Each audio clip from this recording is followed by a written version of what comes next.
ډېر اعلی. او نن د زما په فرمایش باندې ژړام ډېره زبردسته، یو وارې وژاړم.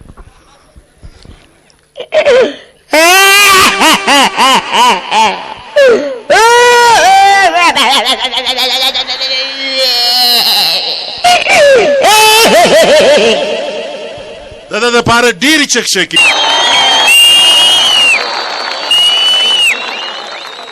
ملګرو، ستاسو د ښار یو ډېر ښایسته سندرغاړی د نن څخه تقریبا 14-15 کاله مخکې موږ بیلتون شو راوړی و ستاسو و دې ښایسته ښار ته، او په هغه شو کې مرحوم سرور خان کاکړ زموږ مهماني خصوصي و. د افغانستان څخه عبدالرؤف کندهاری، ګلزمان، حیات ګردیزی دا ټول راغلي وو. په هغه محفل کې یو ماشوم چې نوم یې و تاج محمد ماشوم، دته ما د یو سندرې موقع ورکړې وه. د هغه بعد عبدالرؤف کندهاری را روان و، مګر چې ما د هغه اناونسمنټ وکړ خلکو نارې کړې، وایي دا پرېږده په موږ باندې واوره تاج محمد ماشوم. نن ماشوم معصوم سوی دی. زه ستاسو په ډېرې چکچک کې بلنه ورکوم، تاج محمد معصوم.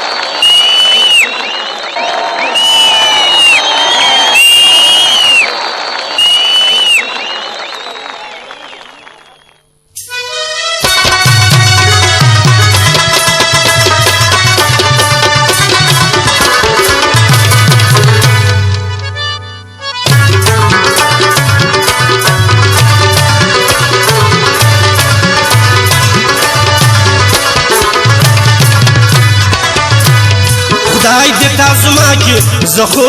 داستا یم همیشه در سره زما د سترګو توره. خدای دې تاسو ما کې زه خو داستا یم همیشه در سره زما د سترګو توره.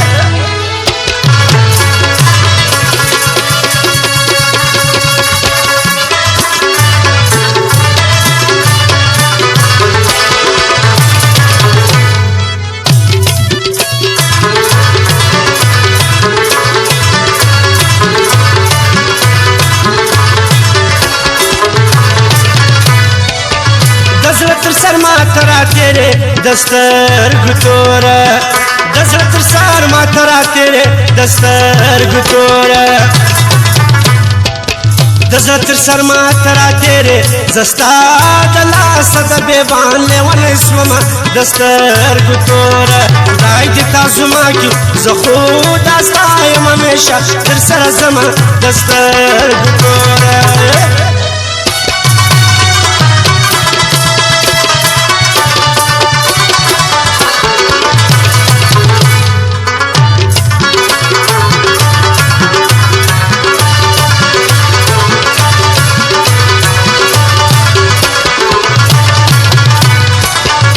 چې پر څنګ را سره نه د سترګو توره، ته چې پر څنګ را سره نه د سترګو توره، ته چې پر څنګ را سره نه بېتا جانان زندګي زه څه کومه د سترګو توره. خدای دې تاسو ما کې زه خو دا ستا یم همیشه در سره زما د سترګو توره.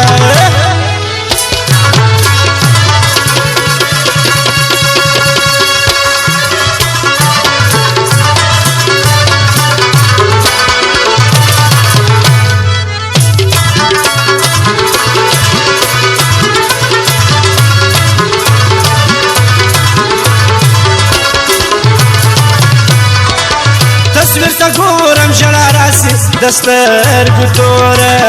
تصویر ته ګورم ژړا راسي د سترګو توره،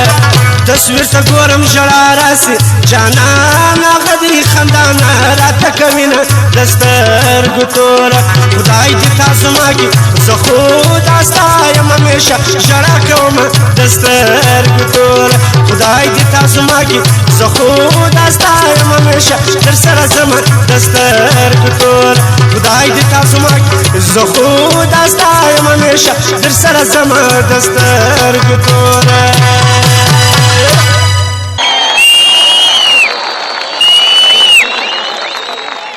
د ټولو څخه مخکې زما په خیال زموږ مشر زموږ استاد منشي محمد رحیم کاکړ صاحب اورو، د د خوند ډک شاعري اورو. منشي محمد رحیم کاکړ صاحب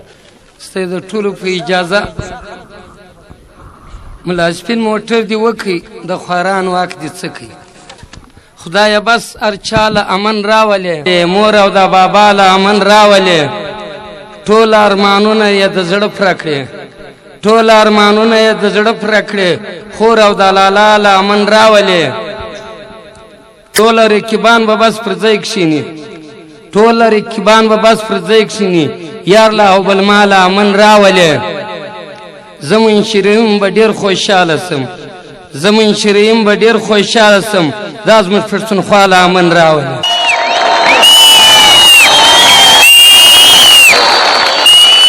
السلام علیکم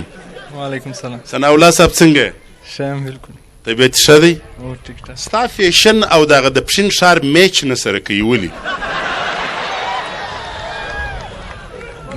څه نسم ویلی پښین شهر هېڅ هم نسم کولی پښین شهر نه د فیشن په حواله ته یو څه خبره وکړه دا تا چې خپل ماشاءالله ویښتان یو نوی ډیزاین جوړ کړي دي ته باید چې دا خلک په دې باندې کنوینس کړې په تا باندې په تا کې باید چې دومره زیات کانفیډنس وي چې ته دې خلکو ته دا هغه ورکړې چې بایي وخت بدلیږي پخوا به نو خلکو به دغه ځای ویښتان پرېښي وو نور سر به یې خرولی وو نور سر به یې خرولی وو دلته به یې دوه ویښتان پرېښي وو هغه خو هم د خندا خبره وه نو که نن ویښتان لږ جګ جګ ودرول په دې کې څه د خندا خبره ده ته باید چې خلک کنوینس کړې که نه ځینو خلکو غټ غټ ویښتان پرېښي که نه ولې پرېښي ځینو خلکو سرونه خرولي د هر چا خپله خپله خوښه ده نو په فیشن باندې د وخت په فیشن باندې که د یو ځوان دا زړه غواړي چې خپل د سر ویښتان هر رقم جوړ کړي دا د هغه جمهوري حق دی موږ باید چې په دې نه کو مجبور چې ته زما رقم ویښتان جوړ کړه ستاسو ماشاءالله ډېر زبردست ډیزاین دی دا هم په پښین کې جوړ کړی دی که په کوټه کې یاره نو یې پښین کې جوړ کړی مولانا صاحب په پښین کې او دا پښین کې جوړ کړی پښین درې خپل پښین بازار کې جوړ کړی مطلب دا دی چې پښین هم ترقي کړې ده ډېر زیاته ته دا راته ووایه خلک په تا باندې خاندي یقینا به در باندې خاندي که نه که نه ته څه جواب ورکوې په دې باره کې زه هم باید چې دغه سره سټایل اپناو که نه تا دا نور ته ویل چې ګوره پښینو یو وخت یو روډ پکې تېر سوی و نن په پښین کې بیل بیل روډونه تېر سوي دا دنیا د ترقي کوي که نه نو تاسې خلک د ترقۍ څخه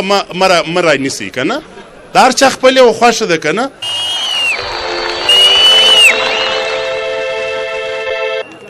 اوس ملګرو وار دی بیا د یو ډېرې ښایسته سندرې او ستاسو په درانه خدمت کې د یو ډېرې ښې کورنۍ د خان کرباغي نوم شاید داسې پښتون وي چې هغه نه وي اورېدلی د اتڼي سندرو په حواله د سور په حواله د لۍ په حواله د ښایسته موسیقي په حواله د دې کورنۍ یو وارث دی د خپل جلا انداز دی خو د ماما و خان کرباغی چې دی هغه د ماما و ستاسو په ډیرو چک چک کې زه بلن ورکوم زموږ د نن په دې ښایسته سټیج باندې د یو ښایسته سندرې دپاره تشریف راوړي ګل محمد هنریار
مجدل لیلا الله پری مجدل لیلا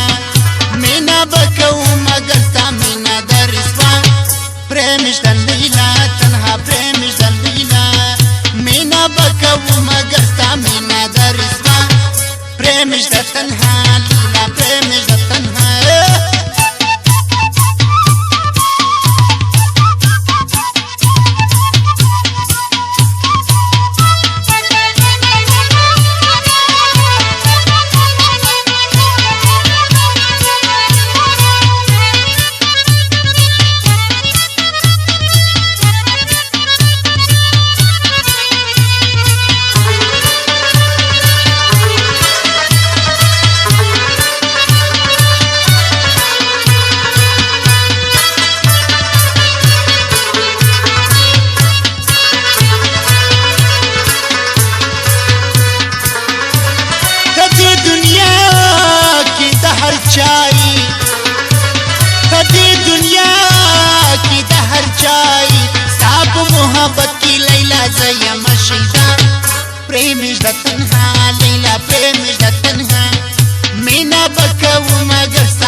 سندره باندې ډیر خوند واخستی. اوس یواري بیا ستاسو د ډیرې خوشحالۍ دپاره زه په سټیج باندې بلن ورکوم زموږ دوه ډیر ښایسته هنرمندان او ستاسو د علاقې دوه ډیر ښه پهلوانان جانک پهلوان او تورک پهلوان.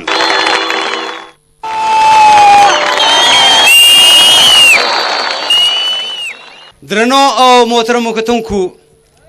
نن جانک پهلوان د غیږې یا د انډې دپاره نه دی راغلی. نن دا جانک پهلوان راغلی دی چې یو څه خپل مزایه اشعار و تاسو ته وړاندې کړي. نو زه خپل مزایه یو څه اشعار درته وړاندې کوم چې ما لره چې راسې نو د غم خبرې مه کوه، ما لره چې راسې نو د غم خبرې مه کوه، شه غوړ روش راته کښېږده د شلغم خبرې مه کوه. ما لره څه کیسه ده؟ خیر ودرېږه، دا مشاعره شروع ده یاره. ته ودرې یاره، د خلکو سره نه سلام دعا کړې ده، نه م روغبړ ورسره کړی دی یاره. ستړي مه سئ، نور تاسو ښه یاست، په خیر خیریت. که د یو شعر راوړی دی خو راته تېر یې ته خپل شعرونه ووایه، د اخرا شعرونه دي خاورې. ښه نو تورک جانه، که د دې شعر جواب راکولی سې جواب یې راکړه، که نیله مې که ما بیخي پوره دیوان راوړی دی. یا شعر پرېږده، ما په تا باندې زیری کوئ. زیری؟ د خیر زیری دی؟ څنګه زیری دی؟ چش زیری دی؟ یاره د خوشحالۍ زیری، بل نو د چش زیری خو نو یې د خوشحالۍ غه. هېڅ کښېنه یاره، مسخرې مه راسره کوه، ولاکه چې له موره پیدا سوی یم که ما د خوشحالۍ زیری تر ننه اورېدلی. څه وایه یاره، ولې هغه ما او تا چې هېڅ کښېنه وامه، د چی شي د خوشحالۍ زیر را باندې کوې؟ چې اخبار راواړی وروره، خالي د ګروم خبرې دي پکې، خالي د ډرون حملو خبرې دي، خالي راواوړې قتل و غارتګري ده، خالي راواوړې وروره بم بلاش شوی دی یو ځای ټارګټ کې لیک شوی دی ګراني دی وګوره تر اسمانه پورې ورسېدله پټاټې ګرانې شوې غوړي ګران شول بوره ګرانه شوله بوره ګر سره پیدا کېږي نه ګوړه ګرانه شوله خاورې ګرانې شوې یرې ګرانې شوې یرې لادونه ګرانې شوې چټانکې په 2 روپۍ دي چټانګ د یروغه په 2 روپۍ اته پرېږده د غم خبرې پرېږده د خوشحالۍ خبرې مې درله راوړې دي او ما بله ورځ چې ما ورته مجلس سره کوي چې ما درته ویل ما ښه کاروبار به راباستو داسې کاروبار مې سوچ کړی دي روپۍ ولاکه د برشور ملکان ختم کړي کاروبار څنګه کاروبار تېراوه شی څنګه کاروبار بس کاروبار دا دی چې درځه کوټې ته ځان ورسو چې یو 2 دانې سپین پتلونان رانیسو څه کوې ډاکټري شروع کوې او یاره لکه وایه تخم در 2 شپږمو وم یو 2 دانې سپین پتلونان به رانیسو یو 2 دانې پر سر چیږدي غټې خولۍ به رانیسو یو 2 دانې غټ کوتکان به رانیسو مطلب جنگ به کوو او یاره بدماشي به کوو یاره ستا هم څونې بېوقوفه سړی سر ولې نه خلاصوې د کرکټ ټیم جوړوم د کرکټ ټیم دا خېټه وګوره د کرکټ ټیم هېڅ کښېنه یاره مسخرې مه راسره کوه یاره مسخرې نه در سره کوم تر دې خېټه خو د انضمام خېټه غټه وه او 15 کاله کپتان ول پرون مې د مچان د خواسه بیټینګ کوي 15 ګینده مې ورک کړل 15 ګینده څه کړل ورک مې کړل ولاړو په اسمان کې ولاکه چا لیدلي لای ډېری خلک ناست دی لږه راکم کړه یا ولاکه یوه دانه له در کمه مکو او دې شرمولو یاره دا خلک به څه وایي یاره زه پشین بازار کې ولاړو دا یو در کم والله په یو ولاکه غاړه وباسم یو 2 راکم که ګوره 2 نو ولاکه در کم کم دا 14 2 در کم یاره یو لاره کم که کنیز درسه ځم بس په قرآن کې در کم کم چې ګسر ایدرې له ولاړ سې یار اشد دا راته وایي چې دا ګیندونه په کم کلي کې ومشتل یاره ګیندونه چې دا یو یې راغورځوي چې دا تر لاندې مې کړي ولاړې په کربلا کې ونښت چیرې په کربلا کې ښه دا بل ګیند چې راڅس کړي چې دا بیډ مې تر لاندې کړي ولاړې په یارو کې ونښت دی بژې سو دی بژې ښه بیا نو چې دا بل یې راڅس کړي چې دا تر لاندې مې کړي ولاړې ګیند په مغوټیانو کې ونښت دی ګژې سو دی ګژې ښه دا بل ګیند چې راڅس کړي چې د دې خوا مې تر لاندې کړي په سرخاب کې پروت دی ټس سو دی ټس دالته نو ته اوټ سولې نه هغه ګیند سروي سول ښه ګیند سروي مګر دا د کرکټ دپاره خو ځغاست هم ډېره ضروري ده یاره دا به ته څنګه کوې یاره زما دپاره د ځغاست څه ضرورت وم دا ما چې ګیند راڅس کړي چکه چې راڅس یې کړي چکه افریدي وه ښه چکه افریدی مې لا واخواته پرېښي دي چکه چې نه چوکه خو نو خامخا او بیا د 1-2 رنز دپاره دا یو د 2 د سنګل دپاره ته به م پر څنګ ولاړې منډه به ویې وراوې هېڅ کښېنه یاره ستا عقل خو ما دې په خېټه کې دی ولا ما چې ول ته عقلمند دی ته خو تر ما له تر 2 سپږمو یې ولا دا د کرکټ والا تر موږ لا په تراټ دی ولا هېڅ نه لري هغه روز دا د کلي د تراټې د کرکټ میچ مشر چې و له ماسې روپي د نسوارو دپاره په پور غوښتل مال نسته را سره یاره ولاکه روپي را سره شته ولې بیا نو یو څوک نسوار خو راکړه مال زه نسوار نه کوم یار اخر صدرې را باندې سیرې کړل ته وا دی هغه خو تور نسوار کول هغه شنه نسوار کله کول هغه اوس له مفلسۍ چې دا شنه نسوار په پزه شروع کړي ښه دا خو واقعي چې په تراټو دی یار دا نسي کېدلی یار ورور دا کاروبار نسي کېدی دا کاروبار نسي کېدی دا په ایمانداري باندې چیرې داسې سره او یاره زه د ایماندارۍ کرکټ نه در ښیم نو بیا ما او تا به د کرکټ ټیم جوړ کړو کرکټ کې دا میچ فکسینګ دا به کوو نه ګوره زه چم در ښیم ته زما خبره سریس واوره اوس چې د پښین والا او د کربلا والا مینچ دوی شرط سره پرېږدي که نه پرېږدي خامخا شاباس چې کومه یوه ډېرې پیسې په شرط باندې ایښې وې ما او تا به د هغه سره ولاړ سو خپله خبره به وکړو چې کوم لږ پیسې یې ایښې دي په هغه ټیم باندې بې بیله وو بس چې دوی ډېرې پیسې وګټلې نیمه یې د دوی نیمه یې زما او ستا په قرآن مزې به کوې یار شرم وکړه یا وکړه یار زما رنګه شریف ایماندار سړي ته ته دغه رنګه چمنه ورښیې تر دا خو ښه و چې په بس کې م جیبونه وله یا په ماجد کې ګوټونه غلا کوله هغه خو بله ورځ لا نیولې وې نو بیا تر هغه په خدای هغه شو نو دا شو نو دا بېایماني یاره نو بیا چې پر ایرپورټ باندې کښته سې مړې سترګې را روانې نو بیا ښه یار ته عجبه خبرې په پښین کې رپورټ کله ول دغه یې به ګرځو راګرځو دا خو نور هم غلطه خبره سوله په پښین کې خو به نور په عذاب هغه بیا ول دار بس لاډې سره به مړه غوږونه روانې لکه خاڼې ته بیخي به دې سترګې پورته کړي دا خو د ګردو سټوري را خرابه کړله یار هغه زما کاروبار په خدای چې به پر بي وماج تې نه را سره منې کوم کاروبار یاره دا دونه غټ ځنګل در په ککرۍ راخستی دي څه کوې په خدای دا که زما اوس به کروړپتي وای یار ځنګل کوم چیرې اوس ما د پلار ځنګل د پلار ځنګل نه در شیم دا ستا ځنګل در شیم دا غوزی چې دې په شا راخستی هاي شه او یاره کار ځینې واخه یاره څه کار شنې خو ولاړم لاورله هغه ډاکټر لورله ما د پک پر سر چې ویښتان لګي و هغه ته مې سودا وسوله ګپه مو ورسره وسو اګریمنټ ورسره وسولو برته پښیمانه سو نو زه څه په وکړم یاره په دې باندې یاره که دا ویښتان زما وای په خدای اوس مې د غالیو کاروبار شروع کړی وای د غالیو کاروبار که د غالیو کاروبار نه شروع کړې درځه زما اناله دې ورولم هغه داسې ښایسته واګې ودي ولا داسې واګې ځینې جوړېږي دا د پښین د چمن غیږبازان یې ډېر خوښوي د چمن غیږبازان ما ته وویل ول موږ خانزۍ له ولاړ سو واګې رانیسو هغه زما یاره د مور شدید په قرآن دا ستا نام یم ډېر عمر کېږي نه دلدلې خوارکۍ خدای به څه وي لکه چرګه ته درځه چې ورسه ویې درځه چې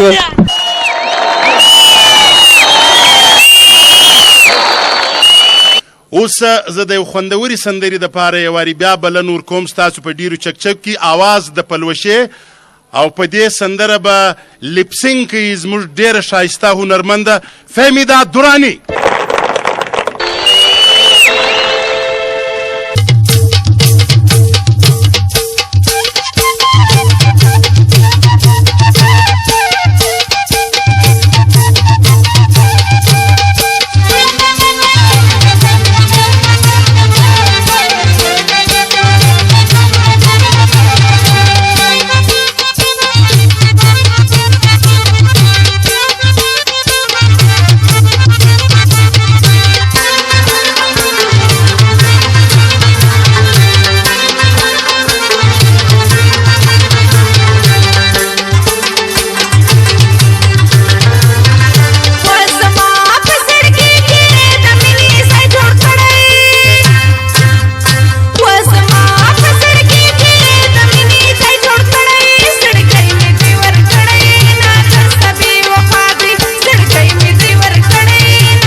ملګرو هیله ده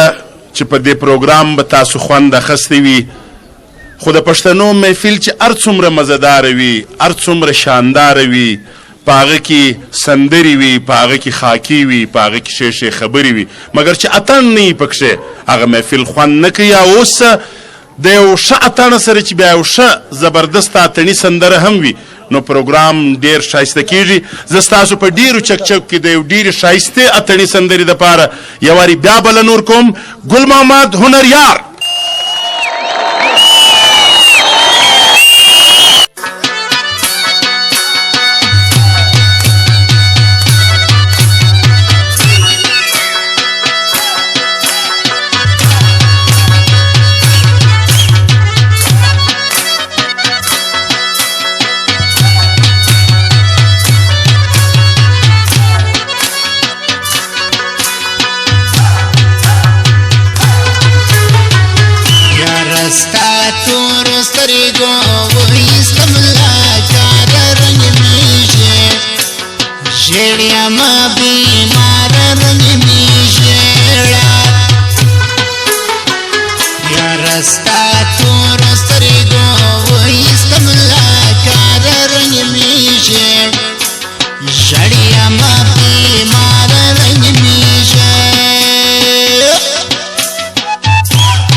رنگ